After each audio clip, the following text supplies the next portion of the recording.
Coucou mes chéris, j'espère que vous allez bien. Bah écoutez, je me permets de faire une vidéo sur cette chaîne, la dernière je pense, car sur la chaîne actuelle, je ne peux pas poster des vidéos de plus de 15 minutes. Donc j'en profite pour vous mettre le lien en barre d'infos de la chaîne que j'ai créée exprès pour pouvoir poster les vidéos un peu plus longues quand même et pour pouvoir faire plus tard des lives, si cela vous dit, sur les questions de la vie, l'existentiel et tout ça, tout ce qu'on peut se poser comme question. On va se réunir ensemble à ces moments de rencontre vibratoire, j'appelle ça rencontre vibratoire. Et du coup, ça permettra de faire des lives un peu plus longs sur l'autre chaîne de bien-être et de développement personnel. Cette chaîne-là sera consacrée à autre chose, je pense, mais je pense que la vie est infiniment plus importante et surtout, oui, très intelligente que moi pour pouvoir décider que oui, il y a une limitation sur cette chaîne-là pour l'instant. Je ne sais pas pourquoi, je ne comprends pas, mais je laisse faire la vie. De toute façon, j'arrive pas à modifier dans les paramètres parce que j'arrive pas tout simplement à me faire valider alors que c'est moi qui ai créé la chaîne. Bonjour Chacho, viens là. Viens bébé, oh là là. Mais oui, viens. Non, viens pas. Bon, je profite pour vous... écoutez, je vais vous présenter un ange d'une extrême rare beauté. Bougez pas. Mais oui, bonjour. Bonjour. Bonjour, bonjour. Viens, viens. Viens là, viens. Oh là là, viens là, c'est un ange. Tout puissant, un ange. Tout. Un rouquin. Voilà. Voilà le petit chamallow. Chamallow, tu dis bonjour? Oui, tu dis bonjour. Oui. Tu dis bonjour, bonjour. Voilà. Oui, il est tout grand maintenant. C'est un vieux, un seuil vieux. Bon, voilà. Donc, du coup, oui, j'en profite pour vous lire un texte. Je suis tombée là-dessus par hasard. C'est un livre de Christophe Alain, si vous connaissez. Bon, tout ce qu'il raconte est à prendre selon votre niveau de conscience. Hein. C'est-à-dire que tout n'est pas bon à prendre et tout n'est pas non plus à rejeter. Il décrit ses expériences spirituelles d'éveil. Chaque personne se réveille différemment, chaque personne a une sensibilité différente, mais je pense que certains de ses écrits sont d'une extrême justesse. Je vais vous lire sur le corps physique et le corps éthérique de son livre Vacuité et contemplation et jouissance de la matière. Hein, c'est Christophe Alain. Voilà, et je mettrai en barre d'infos le nouvel lien de ma nouvelle chaîne pour que vous puissiez y aller. Et puis, il y a quelques vidéos postées là-dessus, c'est pas mal. Enfin, c'est pas mal à mon niveau, hein, parce que je suis pas non plus... C'est juste un partage d'expérience. Hein, et partage d'expérience de tous les jours et de ce que je sais, et on cheminera ensemble. Donc, le corps physique, à la page 24. Hein. Le corps physique n'est que le reflet de nous-mêmes. Sa marche de fonctionnement est directement la conséquence de ce que nous nous autorisons. Symboliquement, on va trouver des correspondances entre les membres, les organes, les fonctions et notre conception de la vie. Les bras représentent l'action, etc., aussi divers que variés. De manière générale, les tendons sont la souplesse que nous accordons à notre vie. Plus nous avons de marge de manœuvre, plus nous sommes souples. Plus notre vie est formatée et étriquée, et plus nous perdons de mobilité physique. Dans notre société, c'est assez rare d'être souple.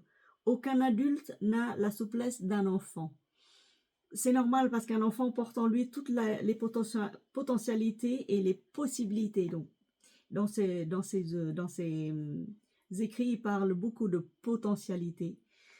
Il se construit un mental en se bridant et en se limitant. La structure mentale pose des interdictions en fonction des peurs. Ainsi, la souplesse diminue peu à peu, jusqu'à arriver aux adultes moyens qui manquent cruellement de mobilité.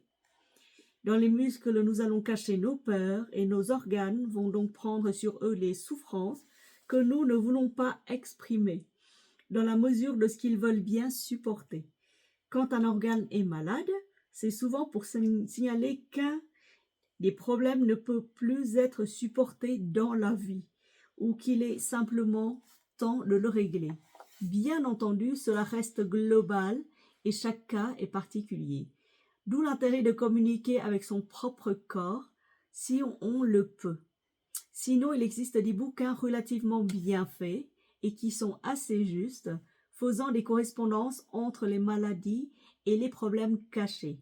Notamment un livre de Oudoul, c'est Michel Oudoul dont je vous ai déjà parlé dans d'autres posts. Le livre de Oudoul que j'aime bien qui s'appelle « Dis-moi où tu as mal et je te dirai ce que tu as ».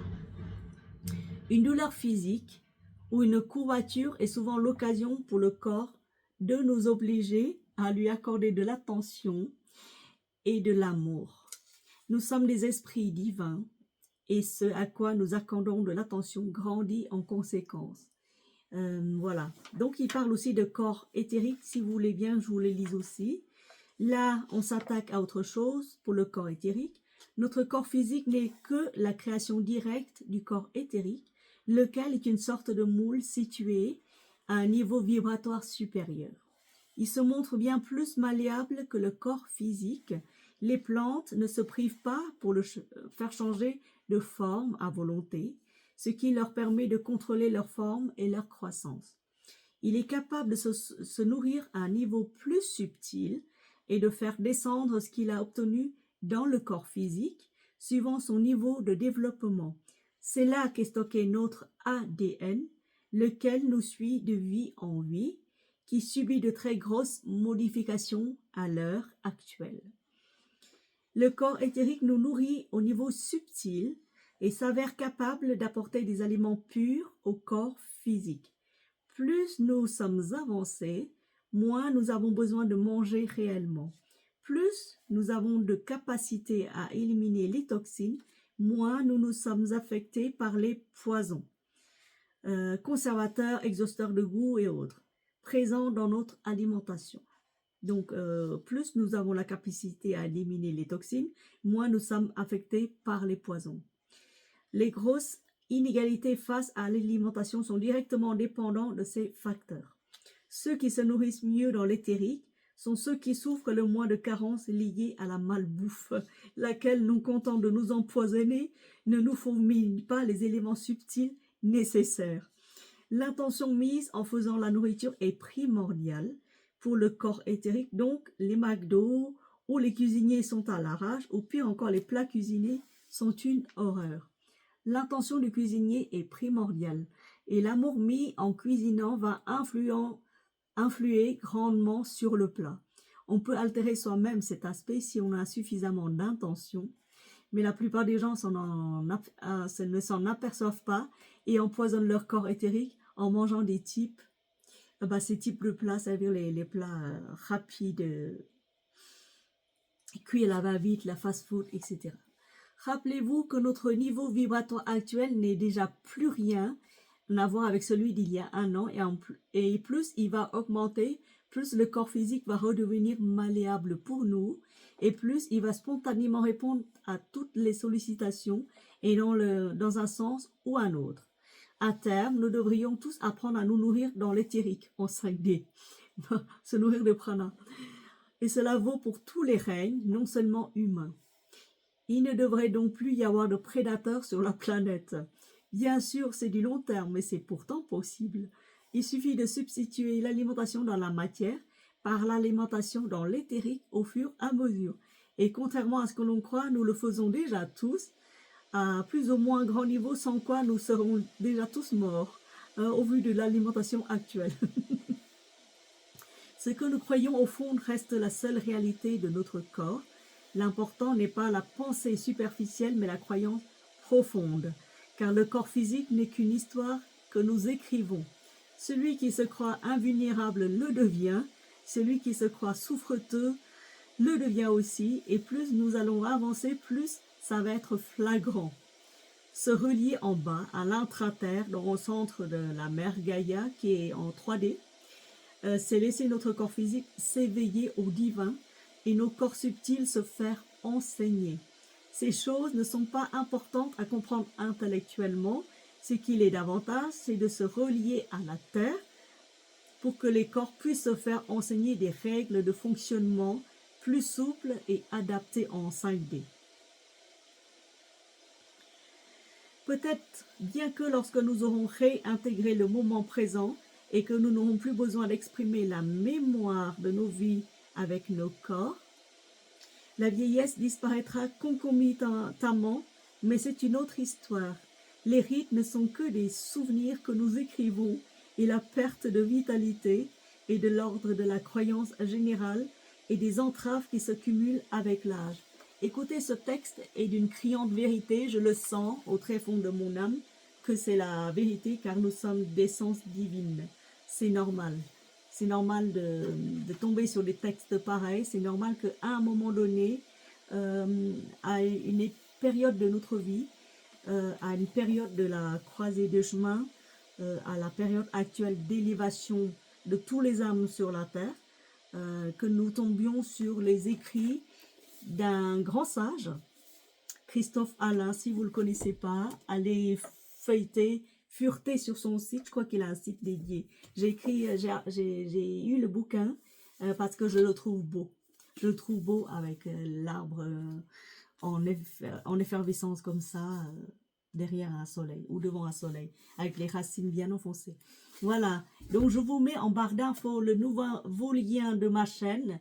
Pour les nouvelles abonnés, je vous remercie infiniment. Retrouvons-nous vite sur la nouvelle chaîne. On postera de plus en plus de vidéos selon l'élévation de la Terre actuelle. Merci de m'avoir suivi, merci de me soutenir et merci de nous soutenir tous ensemble dans cette aventure divine qui est de toute façon inévitable pour la conscience, l'élévation de tous les règnes sur terre. Merci beaucoup, bisous bisous.